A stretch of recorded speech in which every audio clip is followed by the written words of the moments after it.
Hi welcome everyone.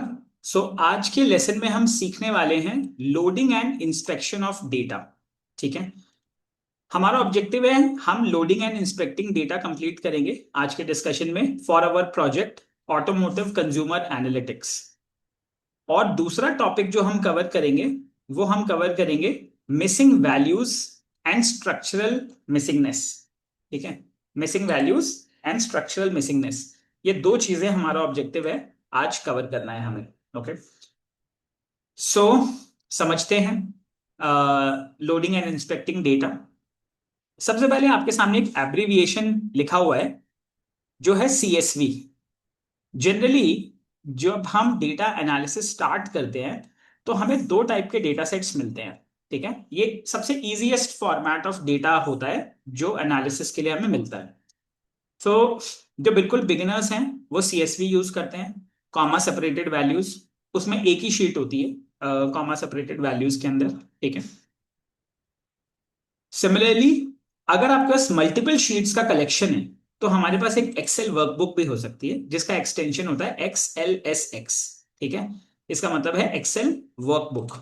और CSV का full format है कॉमा सेपरेटेड वैल्यूज। ठीक है। आई थिंक आप लोगों को ये समझ में आ गया होगा कि सीएसवी और एक्सेल फॉर्मेट क्या क्या मतलब है। और सीएसवी का फुल फॉर्म होता है कॉमा सेपरेटेड वैल्यूज, एक्सेल का फुल फॉर्म होता है एक्सेल वर्कबुक। ठीक है। इसमें हमें सबसे पहले डेटा मिलता है इनिशियली जब हम अपनी डेटा एनालिसिस की जर्नी शुरू करते हैं। और धीरे धीरे फिर डेटा लेक्स और बहुत सारी बड़ी बड़ी चीजें, समुंदर ऑफ डेटा, डेटा ओशियन, वो सारा फिर आपको मिलता है। नाउ हमें क्या करना है, loading imports a file into Python. ठीक है। लोडिंग का क्या मतलब है? लोडिंग का मतलब है कि एनालिसिस करने के लिए बाई चांस हम पाइथन प्रोग्रामिंग यूज कर रहे हैं। ठीक है। तो पाइथन में डेटा को लाने के प्रोसेस को हम लोडिंग कहते हैं। ठीक है। जब आप आगे बढ़ोगे एक बिग डेटा एनालिसिस होती है, उसमें एक प्रोसेस होता है ईटीएल के नाम से। ठीक है। काफी इंपॉर्टेंट प्रोसेस होता है। और मैं यहाँ पे लिख भी देता हूँ। उसका मतलब होता है, यहां लिखता हूं, ईटीएल। ईटीएल। ठीक है। इसको बोलते हैं एक्सट्रैक्ट, ट्रांसफॉर्म, लोड। और दो दो होते हैं, ईएलटी भी हो सकता है। ETL, ELT, extract, load, transform. ठीक है। ये दो प्रोसेसेस होते हैं जनरली जब हम enterprise level big data analysis करते हैं। ठीक है। जब हम enterprise level big data analysis करते हैं। सो सिमिलरली लोडिंग एक इंपॉर्टेंट प्रोसेस है। ऑब्वियसली आपको कोई भी डेटा लोड करना पड़ेगा सबसे पहले उसको एनालिसिस बिगिन करने के लिए। ठीक है। जैसे हम डेटा लोड कर लेते हैं उसके बाद हमें डेटा का इंस्पेक्शन करना होता है। ठीक है। हम इंस्पेक्शन करते हैं डेटा का। इंस्पेक्शन में हम करते क्या है, इंस्पेक्शन में हमारे पास मल्टीपल प्रोसेसेस है। जैसे हम सबसे पहले डीएफ डॉट हेड, जैसे मान लो मैंने डेटा रीड किया और एक वेरिएबल डेटा के अंदर स्टोर कर लिया, सबसे पहले डेटा डॉट हेड हम कॉल करते हैं और पहली 5 रोज या 10 रोज चेक करते हैं। ठीक है। वो चेक करने का कारण क्या है कि हम ये देखते हैं कि डेटा प्रॉपरली लोड हो गया है या नहीं। ऐसा ना हो कि आधा अधूरा डेटा लोड हुआ हो। ठीक है। कुछ कॉलम्स मिसिंग हो या गलती से आपने गलत डेटा सेट लोड कर लिया है एनालिसिस करने के लिए, क्योंकि एक्सेल तो बता नहीं पाएगा। एक्सेल तो एनालिसिस कर देगा जो भी आप, मतलब पाइथन तो एनालिसिस कर देगा जो भी आप फॉर्मूला लगाओगे, जो डेटा दोगे उस बेसिस पे वो एनालिसिस कर देगा। बट गलती से अगर आपने गलत डेटा सेट पिकअप कर लिया तो गलत इनसाइट्स आ जाएंगी, गलत हाइंडसाइट्स या फोरसाइट्स आ जाएंगी। तो उससे बचने के लिए एक डेटा एनालिस्ट सबसे पहले इंस्पेक्शन शुरू करता है। वो चेक करता है सबसे पहले कुछ सर्टेन सेट ऑफ रोज, जैसे कि हम चेक करते हैं डीएफ डॉट हेड कॉल करके। ठीक है। सिमिलरली हमारे पास और मल्टीपल ऑप्शंस होते हैं, जैसे हम डायमेंशंस चेक करते हैं। ठीक है। कि डेटा का शेप कितना है, कितने कॉलम्स हैं कितने रोज हैं, मतलब कितने रोज हैं कितने कॉलम्स हैं, ये हो गया डायमेंशन। ठीक है। जैसे 2 डायमेंशनल डेटा होता है जनरली, एक्सेल, सीएसवी, ये सब 2 डायमेंशनल डेटा होता है। आपके पास डेटा रोज में होगा और कॉलम्स के फॉर्मेट पे होगा। ठीक है। आगे जाके आप देखोगे कि 3D डेटा भी अवेलेबल होता है। ठीक है। There are 3D data sets also possible, और आज जाके चेक करना। ठीक है। अभी तो हम 2D डेटा सेट्स की बात करते हैं। There are 3D data sets as well. ठीक है। तो 3D डेटा सेट्स में डायरेक्शन भी होता है।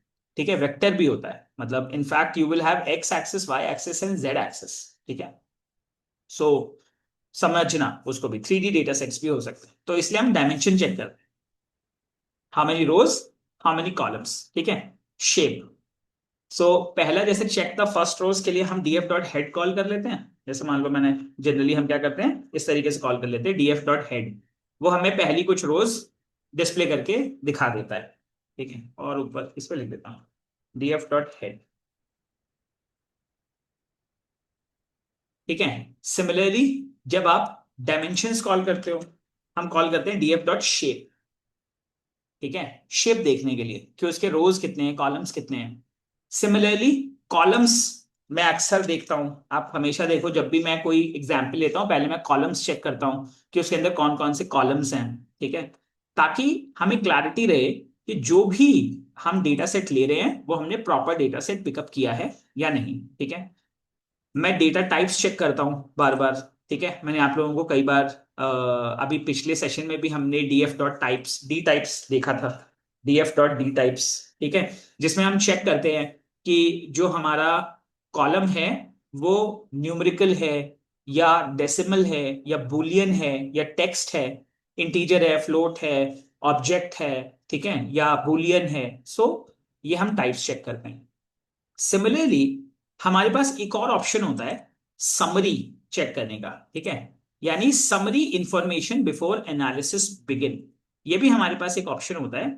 आप पूरे डेटा एनालिसिस, पूरे डेटा के ये जो भी काम हम करते हैं जैसे रोज, डायमेंशंस, कॉलम्स और टाइप्स, वो सीधा आप डीएफ डॉट इन्फो से भी कर सकते हो, ठीक है। हमारे पास एक कमांड होती है, हमारे पास एक कोड होता है डीएफ डॉट इन्फो, ठीक है।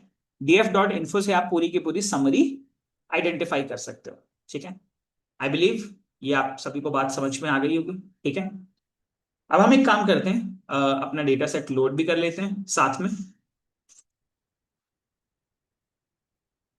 ठीक है। I think this is the code where I am implementing,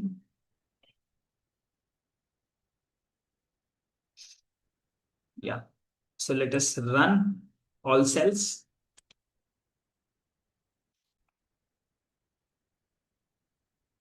So let's do this. So हमने क्या किया, df डॉट इन्फो, ये हम चेक करेंगे। तो अभी जैसे मैं df यूज कर रहा हूं, df stands for data frame, जो हमारा वेरिएबल जो हम यूज करते हैं that is the data variable, ठीक है। So I am getting back to the code here, और मैं आप लोगों को फटाफट एक बार डेटा कॉलम दोबारा रन करके दिखा रहा हूं। जैसे मैंने डेटा रन किया, मेरे पास ये सारा डेटा सेट लोड हो गया, ठीक है। और जो कमांड्स मैंने लिखी, जैसे df dot head, df dot shape, df dot columns, df dot D types, ठीक है, एंड df डॉट इन्फो, ये मैं आपको करके दिखा देता हूँ। तो जैसे हमने किया डेटा डॉट हेड, इससे हम फटाफट इंस्पेक्ट कर लेते हैं, ठीक है, कि डेटा हमारा प्रॉपरली लोड हुआ है या नहीं। तो हमें रोज दिख गई कि ठीक है, data loaded properly, there are 5 rows and 26 columns, ठीक है। दूसरा हम क्या करते हैं, कॉलम्स चेक कर लेते हैं, क्या प्रॉपर कॉलम्स लोड हुए हैं, ऐसा तो कुछ कॉलम नहीं है जो मिस हो गया है, जो डेटा सेट में मिसिंग हो, जो मेरे लिए जरूरी है एनालिसिस करना, ठीक है।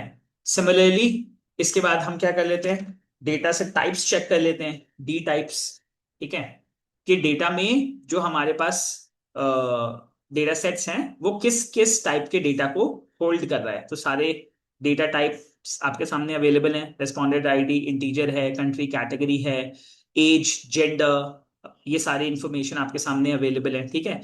हमने कुछ पिछले सेशन में कुछ कन्वर्जन्स भी किए थे, जैसे कैटेगरी में कन्वर्ट किए थे, ठीक है, तो वो भी आपके सामने अवेलेबल है। आपको मैंने सिखाया था कि कैसे हम एक डेटा कॉलम को हम कन्वर्ट कर सकते हैं उसके टाइप को, ठीक है। सिमिलरली आपने हेड देख लिया, कॉलम्स देख लिया, टाइप्स देख लिया, हम शेप चेक कर लेते हैं। मतलब obviously shape is the most important one, क्योंकि सबसे पहले हम चेक करते हैं कि सारा डेटा आया है या नहीं आया है। डेटा डॉट शेप, इससे हमें पता चल जाता है क्या सारी रोज रीड हुई हैं या नहीं, ठीक है। 3500 रोज एंड 26 कॉलम्स हैं, ओके। नाउ अगला जो इंपॉर्टेंट आपके लिए है वो है समरी इंफॉर्मेशन, ठीक है। समरी इंफॉर्मेशन हम कैसे चेक कर सकते हैं, हम डीएफ डेटा डॉट इन्फो से हमें समरी इंफॉर्मेशन चेक कर सकते हैं, ठीक है। डेटा डॉट इन्फो, जब आप डेटा डॉट इन्फो कॉल करते हैं तो ये आपको ना एक पूरी समरी दे देता है, ओके। क्या समरी दे रहा है, पूरी इंफॉर्मेशन आपको सामने बता रहा है ठीक है। और ये डेटा फ्रेम के अंदर डॉट इन्फो वेरिएबल है, ये उसकी डेफिनेशन बता रहा है कि क्या क्या इंफॉर्मेशन आएगी। हम कॉल इसको ऐसे करेंगे, डेटा डॉट इन्फो। ठीक है। जब डेटा डॉट इन्फो मेथड में कॉल कर रहा हूं तो इसने मुझे बता दिया कि टोटल 3500 एंट्रीज हैं और उनका इंडेक्स 0 से लेके 3499 तक है। टोटल 26 कॉलम्स हैं डेटा सेट के अंदर। ठीक है। अगर मैं देखूं, ये सारे कॉलम्स हैं वो सब नॉन नल हैं। ठीक है। All of these are non null. सबके अंदर 3500 रोज हैं। ठीक है। नॉन नल है, किसी में भी ये नल काउंट दिखा रहा है कि ऐसा कोई तो नहीं है कि कहीं पे मिसिंग डेटा हो। ठीक है। तो कोई मिसिंग डेटा नहीं है, सारा नॉन नल डेटा है। और ये उसके डेटा टाइप्स हैं, इंटीजर कैटेगरी। ठीक है। Object category, all of this. फिर ये मुझे बता रहा है कि इसके अंदर 2 कैटेगरी डेटा टाइप्स हैं, 17 इंटीजर डेटा टाइप्स हैं और 7 ऑब्जेक्ट डेटा टाइप्स हैं। तो इंटीजर तो हो गए मतलब आपके होल नंबर्स। ठीक है। ऑब्जेक्ट हो गया आपका टेक्स्ट कॉलम्स, कैटेगरी हो गई आपके टेक्स्ट कॉलम्स। ठीक है। और मेमोरी कितना यूज कर रहा है ये डेटा सेट? 663.7 KB इतनी मेमोरी यूज कर रहा है। ओके। सो हमें क्या करते हैं, हम डेटा डॉट इन्फो से हम फटाफट चेक कर लेते हैं, इंस्पेक्ट कर लेते हैं एनालिसिस बिगिन करने से पहले अपने डेटा सेट को कि प्रॉपरली लोड हो गया। और लोड होने के बाद सारी इंफॉर्मेशन अवेलेबल है प्रॉपर, जो रिक्वायर्ड है मुझे अपनी एनालिसिस बिगिन करने के लिए। ठीक है। सिमिलरली, सो क्या होता है, जरूरी क्यों है? Early inspection catches wrong sheets. कई बार आप गलत शीट्स पिकअप कर सकते हो। ठीक है। क्योंकि बहुत सारा जब डेटा एनालिसिस काम करता है, बहुत सारा डेटा आता है, बहुत बार सेम या बहुत लुक अलाइक नेम्स हो सकते हैं। तो उन प्रॉब्लम से बचने के लिए हम एक बार इंस्पेक्शन जरूर करते हैं एनालिसिस करने से पहले। ठीक है। मिसिंग हेडर्स हो सकते हैं, कई बार डेटा सेट ऐसा हो सकता है जिसमें कॉलम्स मिसिंग हो या हेडर्स मिसिंग हो। ठीक है। या रॉन्ग कॉलम नेम्स में रॉन्ग डेटा अपीयर हो रहा हो, ऐसे कोई भी इशू हो सकता है, तो इसलिए हमें इंस्पेक्शन करना जरूरी है। शिफ्टेड कॉलम्स हो सकते हैं। ठीक है। आपने सॉर्ट किया, मान लो डेटा सेट को गलती से किसी ने सॉर्ट किया और वो सॉर्टिंग में कुछ रोज चेंज हो गई, गलत ऑब्जर्वेशंस चेंज हो गए। ठीक है। मतलब हो सकता है एक्स वाई, मतलब यूजर्स ने ऑब्जर्वेशंस कुछ और दिए थे लेकिन आपने उसको गलती से ऐसे सॉर्ट कर दिया कि वो सारे ऑब्जर्वेशंस मिक्स एंड मैच हो गए। ठीक है। शिफ्ट हो गए कॉलम्स। तो इन सब चीजों से प्रोटेक्टेड अपने आप को रखने के लिए हम इंस्पेक्शन करते हैं। Unexpected data types. ठीक है। कई बार ऐसा हो सकता है कि अनएक्सपेक्टेड डेटा टाइप्स हो सकते हैं कि हमें पता ही नहीं है कि कौन सा डेटा टाइप हम यूज कर रहे हैं एनालिसिस के लिए। ठीक है। मान लो मैं कोई मैथमेटिकल न्यूमेरिकल एल्गोरिथम चलाना चाहता हूं और मैंने उसको डेटा सेट के ऊपर रन कर दी, तो जो बाकी 4 कॉलम्स थे जिसमें टेक्स्ट और कैटेगरिकल डेटा है, वो आएगा ही नहीं, उसके ऊपर अप्लाई नहीं होगा। ठीक है। तो मेरे वो 4 कॉलम्स ऑटोमेटिकली एल्गोरिथम रिमूव कर देगी। तो अनएक्सपेक्टेड डेटा टाइप की वजह से कई बार रॉन्ग इनसाइट्स हम बिल्ड कर सकते हैं। तो इसके लिए हमें प्रॉपरली इंस्पेक्शन करना जरूरी है। ठीक है।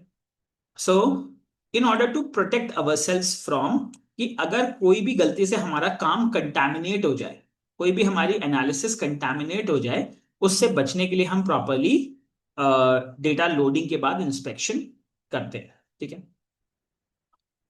ये आप लोगों ने देख लिया था कि this project loads respondent data sheet. Respondent data sheet हम यूज कर रहे हैं और जो हमारा फॉर्मेट है वो एक ऑटोमोटिव की एक्सेल वर्कबुक है। ठीक है। और इसमें हम चेक कर चुके हैं कि 3500 रोज हैं और 26 कॉलम्स प्रेजेंट हैं इस डेटा सेट के अंदर, जिसकी हम एनालिसिस कर रहे हैं। ठीक है। गलती क्या हो सकती है? गलती ये हो सकती है कि अगर गलती से आपने कोई रॉन्ग फाइल यूज कर ली, ठीक है, या गलत शीट का नाम यूज कर लिया। ठीक है। तो उससे क्या हो सकता है, आपके इनकरेक्ट कंक्लूजन्स बन सकते हैं। तो हमें इनकरेक्ट कंक्लूजन्स पे पहुंचने से पहले इंस्पेक्शन कर लें तो ज्यादा बेटर है। ठीक है। सिमिलरली, साइलेंट टाइप कन्वर्जन, ठीक है, can turn valid values into missing values. ठीक है। कई बार क्या हो सकता है कि हो सकता है आपका टेक्सुअल डेटा टाइप है और आपने उसके ऊपर मैथमेटिकल एनालिसिस लगा दी कोई, जैसे मान लो कोरिलेशन ही कैलकुलेट कर लिया। ठीक है। या कोई कोरिलेशन मैट्रिक्स कैलकुलेट कर ली। तो वो क्या करेगी, क्योंकि आपने वैल्यूज को नंबर्स में कन्वर्ट नहीं किया, तो ऑटोमेटिकली न्यूमेरिकल वैल्यूज को रिमूव, नॉन न्यूमेरिकल वैल्यूज को रिमूव कर देगा। तो वो मिसिंग वैल्यूज में कन्वर्ट हो जाएंगे। ठीक है, तो तो अगर वैल्यूज मिसिंग हो गई तो आपका तो डेटा गलत हो जाएगा, आपका आउटकम गलत हो जाएगा। ठीक है, तो हमें उस चीज से प्रोटेक्टेड रहना है। सिमिलरली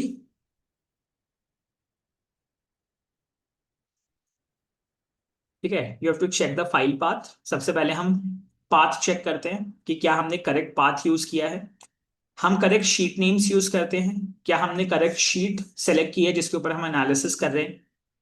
क्या हमने शेप चेक कर लिया उसका कि कितनी रोज है और कितने कॉलम्स हैं, क्या प्रॉपर रोज आ गई हैं। ठीक है, ऐसा तो नहीं है कोई रोज मिसिंग है या आपको पार्ट डेटा मिल गया है एनालिसिस करने के लिए। ठीक है, हेड आप चेक करते हो कि सारी वैल्यूज प्रॉपरली लोड हो रही हैं, कोई लैंग्वेज इश्यू तो नहीं है जिसकी वजह से वैल्यू का टाइप आपको प्रॉपरली डिस्प्ले नहीं हो रहा है। ठीक है, कितने कॉलम्स हैं आपके डेटा सेट के अंदर, क्या आपके डेटा के टाइप्स हैं, डी टाइप से हम चेक करते हैं। ठीक है, and a few known records from the source workbook. ठीक है, ये कुछ नोन रिकॉर्ड्स को हम पर्सनली चेक करते हैं ताकि हम एक बार इंश्योर कर लें कि ठीक है डेटा हमारा प्रॉपरली लोड हुआ है। ठीक है, तो आई थिंक अब आपको ये कॉन्सेप्ट बहुत अच्छी तरीके से समझ में आ गया होगा। ठीक है, अब हमारा नेक्स्ट ऑब्जेक्टिव है,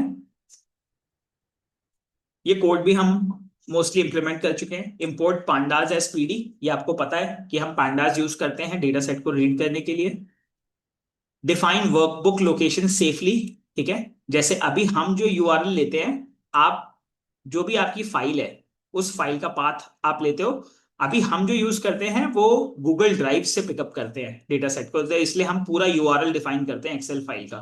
ठीक है, सिमिलरली उसके बाद उस फाइल को हम रीड करते हैं using PD dot read Excel. ठीक है, और पाथ डिफाइन करते हैं, और पाथ डिफाइन करने के बाद जो शीट है रेस्पॉन्डेंट डेटा, वो शीट हम यूज करते हैं, और आप सभी लोग इस चीज की प्रैक्टिस यहां तक कर चुके हो। ठीक है, अब उसके बाद हम इंस्पेक्शन शुरू करते हैं। जैसे ही हमारा डेटा लोड हो जाता है हम इंस्पेक्शन शुरू करते हैं। तो इंस्पेक्शन शुरू करने के लिए हम सबसे पहले प्रीव्यू कर लेते हैं टिपिकल रिकॉर्ड्स, क्या सारे रिकॉर्ड्स रीड हो रहे हैं या नहीं। ठीक है, कंफर्म करते हैं कि एक्सपेक्टेड रोज और कॉलम काउंट्स कितने हैं। अगर हमें वेरीफाई करना है तो हम रोज और कॉलम काउंट एक बार वेरीफाई भी कर लेते हैं। हम चेक कर लेते हैं क्या सारे कॉलम रीड हो रहे हैं और एग्जिस्ट करते हैं जो डेटा एनालिसिस के लिए हमें चाहिए। ठीक है, कई बार ऐसा हो सकता है कि नॉन नल वैल्यूज हो सकती हैं। ठीक है, तो नॉन नल या मिसिंग वैल्यूज को फटाफट चेक करने के लिए हम df डॉट इन्फो कॉल कर लेते हैं। ठीक है, जिसमें हमें एक साथ सारी इंफॉर्मेशन मिल जाती है कि कौन से कॉलम्स हैं, क्या डेटा टाइप्स हैं, उसमें कोई नल तो नहीं है, कितने नंबर ऑफ ओवरऑल ऑब्जर्वेशंस हैं हर पर्टिकुलर कॉलम के। सो इस तरीके से हमारा डेटा लोड हो जाता है और इंस्पेक्ट कर लेते हैं कि हमारा डेटा प्रॉपरली रेडी है एनालिसिस करने के लिए। ठीक है, अब इसके बाद नेक्स्ट क्या आता है, नेक्स्ट आता है कि अगर मान लो जब आपने बोला कि df डॉट इन्फो आपने चेक किया और हो सकता है उसके अंदर आपको कोई non null values, null values मिल जाएं। ठीक है, एम्प्टी वैल्यूज मिल जाएं, मिसिंग वैल्यूज मिल जाएं, तो हम उस काम को कैसे डील करेंगे। ठीक है, क्योंकि कई बार क्या हो सकता है, जैसे फॉर एग्जाम्पल मान लो मैंने बोला कि मैं ईवी खरीदना चाहता हूं, मैंने यस किया, फॉर्म फिल किया कि do you want two by N EV और नॉट। ठीक है, देर कुछ ऐसे बायर्स होंगे जो नो कर देंगे, कुछ ऐसे बायर्स होंगे जो यस कर देंगे। ठीक है, मैं इसको एक एग्जांपल लेके समझाता हूं। जैसे मान लो मैंने बोला कि मेरे पास कुछ सर्टेन कैटेगरी है। ठीक है, जैसे मैंने बोला डू यू, मैं एक सर्वे फॉर्म है मान लो। ठीक है, सर्वे फॉर्म है, सर्वे फॉर्म में एक क्वेश्चन है, do you want to buy EV. ठीक है, तो अब इसमें एक ऑप्शन हो सकता है, let's say option A is no, I don't want to buy a EV. Option B could be yes, ठीक है, yes I want to buy an electric vehicle. अब हम इसमें ऐसा करते हैं कि मान लो कि अगर यूजर कहता है कि ठीक है I want to buy an EV vehicle, तो अगर यस करता है तो यस करने के बाद उसके सामने एक नेक्स्ट सेट ऑफ क्वेश्चन खुल जाए। नेक्स्ट सेट ऑफ क्वेश्चन क्या हो सकता है, नेक्स्ट सेट ऑफ क्वेश्चन ये हो सकता है कि what is your motivation, your motivation behind buying EV. ठीक है, what is your motivation behind buying EV. तो ये हो सकता है कि ठीक है my first motivation could be environment, second motivation could be fuel cost, ठीक है, third could be smooth drive, and fourth could be let's say there was one more option ना, ठीक है चलो मान लो तीन ही ऑप्शन है, for example fourth I forgot. So मान लो अगर कोई एक यूजर आता है और वो सीधा नो मार्क करता है, ठीक है, अगर वो नो मार्क करता है तो यस वाले कॉलम्स तो आगे पूछेगा ही नहीं, ठीक है, तो यस वाले कॉलम्स को अगर उसने मिस कर दिया और अपने सर्वे फॉर्म में नहीं भरा तो ये एक तरीके से ये मिसिंग वैल्यूज की तरह, नल की तरह सेव हो जाएंगी डेटाबेस के अंदर, ठीक है. तो क्या ये मिसिंग वैल्यूज हैं, क्या हमें इसे रिप्लेस करने की जरूरत है? नहीं, रिप्लेस करने की जरूरत तो नहीं है. तो हमें पता होना चाहिए कि ठीक है ये जो मिसिंग है वो एक स्ट्रक्चरल मिसिंगनेस है, ठीक है. मतलब अगर यूजर ने इस फॉर्म को नहीं भरा इसका मतलब ये नहीं कि उसने कोई गलती कर दी, ठीक है. हमें पता होना चाहिए कि कितने खरीदना चाहते हैं और कितने नहीं खरीदना चाहते हैं. अगर ओवरऑल ऑब्जर्वेशन हम करेंगे तो जो नहीं खरीदना चाहते हैं वो तो मोटिवेटेड है ही नहीं, तो उनकी इंफॉर्मेशन तो वैसे ही खाली रहेगी, ठीक है, तो वो मिसिंग ही रहेगा. उसको हमें डेटा सेट में कोई गलती नहीं मान सकते आप, ठीक है. सो इस तरीके के प्रॉब्लम्स को हम बोलते हैं स्ट्रक्चरल मिसिंगनेस, ठीक है, क्योंकि आपने जब यस किया तभी वो फॉर्म खुलेगा और तभी उसके सेट ऑफ आंसर्स को आप फिल करोगे और तभी डेटा डेटाबेस में जाएगा, और तब जब आपको डेटाबेस से डेटा मिलेगा एनालिसिस करने के लिए तो उसमें वैल्यूज होंगी, नहीं तो मिसिंग वैल्यूज होंगी, ठीक है. कई बार ऐसा हो सकता है कि बंदा गलती से फिल करना भूल जाए. जैसे मान लो मैंने गाड़ी बोल दिया yes, I am motivated two by, ठीक है, मैंने यस मार्क किया और यस मार्क करने के बाद मैंने ये मोटिवेशनल कॉलम्स मान लो एम्प्टी छोड़ दिए, ठीक है. For example I mark yes, ठीक है, मैंने इसको यस मार्क किया, लेकिन जो इसके इंटरनल ऑप्शंस थे वो मैंने छोड़ दिए भरना, ठीक है. तो वो मैंने भरना छोड़ दिया तो फिर ये मिसिंग हो गया फिर से डेटाबेस के अंदर, जबकि ऑप्शन यस था. तो ये गलती है, दिस इज अ मिस्टेक कि मैंने जानबूझ के गलती से भरना भूल गया मैं, ठीक है. तो अगर गलती से भरना भूल गया तो अब हम उसको कैसे रिप्लेस करेंगे, आइडेंटिफाई कैसे करेंगे कि क्या इस यूजर का मोटिवेशन हो सकता था, ठीक है, क्या एवरेज मोटिवेशन हो सकता है, बाकी लोगों का जो एवरेज है वो उठा करके हम इसको फुलफिल कर दें, ठीक है, एनालिसिस करने के लिए. तो इस तरीके के जो इश्यूज आएंगे मिसिंगनेस और स्ट्रक्चरल मिसिंगनेस के वो काफी इंपॉर्टेंट है, ठीक है. अभी तो हमने एक सिंथेटिक डेटा सेट ले रखा है जिसमें मिसिंग वैल्यूज नहीं है, लेकिन जब आपको प्रैक्टिकल डेटा सेट मिलेगा, एक्चुअल डेटा सेट मिलेगा एनालिसिस करने के लिए, उसमें इस तरीके की बहुत सारी प्रॉब्लम्स हो सकती है, ठीक है. तो फिर आपको समझना पड़ेगा कि कहां पे स्ट्रक्चरल मिसिंगनेस है, कहां पे एक्चुअल मिसिंगनेस है जो फिक्स करने की जरूरत है, ठीक है. सो इसी चीज को, इसी कॉन्सेप्ट को हम इसमें समझने की कोशिश कर रहे हैं. सो क्या होगा जब आपके पास डेटा सेट इस फॉर्मेट पे आएगा, मिसिंग वैल्यूज होंगी, तो या तो वो आपको नॉट अवेलेबल दिखाएगा, ठीक है, any, one option is any, not available, ठीक है. कई बार क्या होता है डेटा सेट आपको एन दिखाएगा, ठीक है, एन का मतलब है नॉट अ नंबर, वहां पे कुछ लिखा हुआ है या मे बी ब्लैंक है, बट वो नॉट अ नंबर डिस्प्ले करेगा, नॉट अ नंबर, कि ये नंबर नहीं है. नंबर नहीं की जगह खाली भी हो सकता है, बट डेटा ऐसा जब आप एनालिसिस करोगे तो पांडास डेटा फ्रेम आपको एन करके दिखा देगा, ठीक है, तो लगेगा कि not a number. Okay. So not available और नॉट अ नंबर दोनों में जमीन आसमान का अंतर है, ठीक है. नॉट अवेलेबल का मतलब मिसिंग है, नॉट ए नंबर में भी मिसिंग हो सकता है, बट वो स्ट्रक्चरल मिसिंगनेस हो सकती है, मतलब वो जानबूझ के छोड़ा गया है या छोड़ने की जरूरत थी इसलिए छोड़ा गया है, तब हम कहेंगे कि ये नंबर नहीं है, ठीक है, मतलब उसकी कोई एंट्री नहीं है, वो नंबर नहीं है. सो नॉट अवेलेबल और नॉट अ नंबर दोनों ही मिसिंग है, बट दोनों का कॉन्सेप्ट बिल्कुल अलग अलग है, थॉट प्रोसेस बिल्कुल डेटा में चेंज हो जाएगा, ठीक है. तो नॉट अवेलेबल का मतलब वैल्यू मिसिंग है, तो नॉट अवेलेबल को हम रिप्लेस कर सकते हैं, या हम कैसे हैंडल करेंगे मिसिंग वैल्यूज को उसकी कुछ स्ट्रैटेजीज है वो हम समझेंगे. जब नॉट अ नंबर आता है तो हमें वेरीफाई करना है कि ये कोई स्ट्रक्चरल मिसिंगनेस तो नहीं है. अगर स्ट्रक्चरल मिसिंगनेस है तो हम उसको एज इट इज छोड़ देंगे, ठीक है, हमें वैसे ही डेटा को एनालाइज करना पड़ेगा, प्रोसेस करना पड़ेगा. ओके. तो धीरे धीरे आपको समझ में आएगा as soon as we progress. So a missing value means no usable value is stored, ठीक है, मिसिंग का मतलब डेटा में उस कॉलम में उस जगह पे कोई वैल्यू नहीं है. ओके.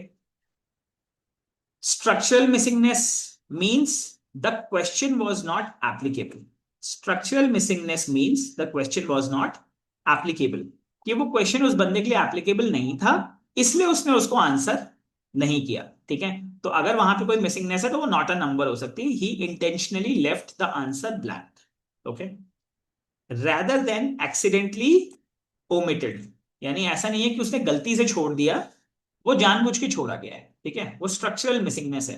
तो आई थिंक एक बात बड़ी इंपॉर्टेंट आपको समझ में आ रही होगी, जो इस टॉपिक का जो मेन गेम है, इस टॉपिक का मेन गेम है मिसिंगनेस और structural missingness. Missingness could be, missing values could be a problem which needs to be fixed, but structural missingness is required. Okay, is required as in कि अगर कहीं पे कोई स्ट्रक्चरल मिसिंगनेस है तो आपको उसको, it is not a problem which needs to be fixed. ठीक है, और केस दोनों ही सेम है, दोनों ब्लैंक हैं। ठीक है, तो वो हमें इंटेलिजेंटली समझना पड़ेगा और फिर हम उसकी एनालिसिस को प्रॉपरली परफॉर्म करेंगे। बट वो करने से पहले हमें पता तो होना चाहिए कि मिसिंग वैल्यूज और स्ट्रक्चरल मिसिंगनेस क्या होती है। ज्यादातर लोग बात ही नहीं करते, ज्यादातर लोग यही कहते हैं कि ठीक है, मिसिंग वैल्यू है, मिसिंग को रिप्लेस कर दो या रिमूव कर दो डेटा सेट में से। अब अगर आपने मान लो एक बंदे ने मार्क किया नो, ठीक है, एक बंदे ने बोला कि नहीं मुझे ईवी नहीं खरीदनी, और उसकी स्ट्रक्चरल मिसिंगनेस डेटा हो गई क्योंकि उसने ब्लैंक छोड़ दिया बाकी ऑप्शंस को, क्योंकि जब उसको खरीदनी नहीं है। ठीक है, अब अगर हम एनालिसिस कर रहे हैं कि मान लो हमने कहा कि ठीक है, अगर इसकी एनालिसिस कर रहे हैं और एनालिस्ट ने बोला कि ठीक है जो मिसिंग वैल्यूज उसको हटा दो, तो मिसिंग वैल्यूज की वजह से ये सारे ऑब्जर्वेशन उड़ जाएंगे जो नहीं वाले हैं, क्योंकि वो स्ट्रक्चरल मिसिंगनेस है, वो सारे नो वाले ऑब्जर्वेशन उड़ जाएंगे। अब मान लो मैं चाहता था कि ये आइडेंटिफाई करना कि जो लोग नहीं खरीदना चाहते वो क्यों नहीं खरीदना चाहते, ऐसा कुछ अगर मैं चाहता हूं एनालाइज करना या आइडेंटिफाई करना, तो मुझे मिलेगा ही नहीं क्योंकि सारा डेटा तो उड़ गया। मिसिंग वैल्यूज उड़ा दी तो वो सारी जो एक्चुअल डेटा था वो भी उड़ गया, बिकॉज कि एनालिस्ट को समझ में ही नहीं आया कि ये स्ट्रक्चरल मिसिंगनेस है और इसको हमें रखने की जरूरत है। ठीक है, सो या अगर मैं उस स्ट्रक्चरल मिसिंगनेस को रिप्लेस कर दूं किसी एवरेज वैल्यू से, एक जगह बंदा कह रहा है कि आई don't want two by N EV vehicle, but मैं मिसिंग वैल्यूज को रिप्लेस कर दे रहा हूं एवरेज वैल्यूज से। ठीक है, तो अब वहां आ गया कि ठीक है मोटिवेशन फ्यूल कॉस्ट है या मोटिवेशन लो कॉस्ट है। तो अब जब इसकी इनसाइट निकलेगी तो बिल्कुल गलत निकलेगी, क्योंकि बंदा खरीदना चाहता ही नहीं था तो मोटिवेट कैसे हो सकता है। ठीक है, तो ना ही आप उस स्ट्रक्चरल मिसिंगनेस को डिलीट कर सकते हो, ना ही आप उसको रिप्लेस कर सकते हो, आपको एज इट इज उसको हैंडल करना पड़ेगा ड्यूरिंग एनालिसिस। नहीं तो क्या होगा, आपका आउटकम दोनों ही केस में गलत आ जाएगा। अगर आप डिलीट करते हो तो नो वाले उड़ जाएंगे, और अगर डिलीट नहीं करके रिप्लेस करते हो किसी एक्चुअल वैल्यू से, तो आपका कॉन्सेप्ट ही गलत हो जाएगा, इंसाइट ही गलत हो जाएगी कि बंदा कह रहा है मुझे ये भी नहीं खरीदनी, पर आपका डेटा बोल रहा है कि खरीदनी नहीं है पर मोटिवेटेड है बिकॉज ऑफ फ्यूल कॉस्ट या environment. Yeah, please, Purushottam, you have a question? Hold on for a minute.